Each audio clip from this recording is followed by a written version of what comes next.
Hello friends, কচি আমড়ার এই আচারের রেসিপিটা খেয়ে ভীষণই মজা পাবে। আচারটা একবার বানিয়ে দেখতে পারো। আর এই আচারটা এতটাই সুস্বাদু হয় যে একবার খেলে বারবার খেতে ইচ্ছা করবে। আর এটা কিন্তু বানিয়ে 1 থেকে 2 বছর সংরক্ষণ করেও রেখে দিতে পারবে, আর যখন ইচ্ছা হবে বের করে কিন্তু খেতে পারবে। তো এখানে আমি 1 কিলোর মতো কচি আমড়া নিয়ে নিয়েছি। দেখো, আমড়াটাকে ভালো করে ধুয়ে পরিষ্কার করে একটা কাপড়ের সাহায্যে মুছে নিলাম। এরপরে আমি 2 ফালি করে কেটে নিয়েছি। আর এখানে কিছু গুঁড়ো মশলা অ্যাড করে দিচ্ছি, লঙ্কা গুঁড়ো, হলুদ গুঁড়ো, লবণ আর জিরে গুঁড়ো। মেখে ভালো করে আধা ঘন্টা এটাকে ঢাকনা দিয়ে রেখে দিচ্ছি। আর এদিকে একটা মশলা আমি রেডি করে নিচ্ছি, আদা, রসুন, কাঁচা লঙ্কা আর 5 ফোড়ন, মৌরি আর হলুদ, সর্ষে।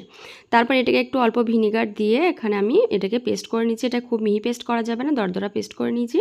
এরপরে কিন্তু আমি আমড়াগুলোকে একটা বোলের মধ্যে ঢেলে, আর এখানে একটা পাত্রের মধ্যে আমি দেখো এখানে 1 বাটির মতো সর্ষের তেল নিয়ে নিয়েছি। আচারটা কিন্তু সর্ষের তেলে বানাবে, ভীষণ ভালো লাগবে।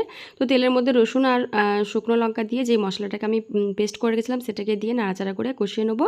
এরপরে আমড়াগুলোকে দিয়ে ভালোভাবে কিন্তু আমাকে রান্না করে নিতে হবে। দেখো, আমড়ার কালারটা চেঞ্জ হয়ে গেছে, মানে আমড়াটা এবার সেদ্ধ হয়ে যাচ্ছে।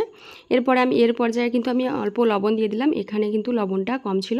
আর দিয়ে দিলাম অল্প চিনি। আর যেহেতু এটা অনেক দিন সংরক্ষণ করা যাবে, তার জন্য আমি এখানে অল্প ভিনিগার দিয়ে দিলাম। ব্যাস, আমাদের আচারের রেসিপি কিন্তু একদম রেডি। চলে এলো না জিভে জল দেখে?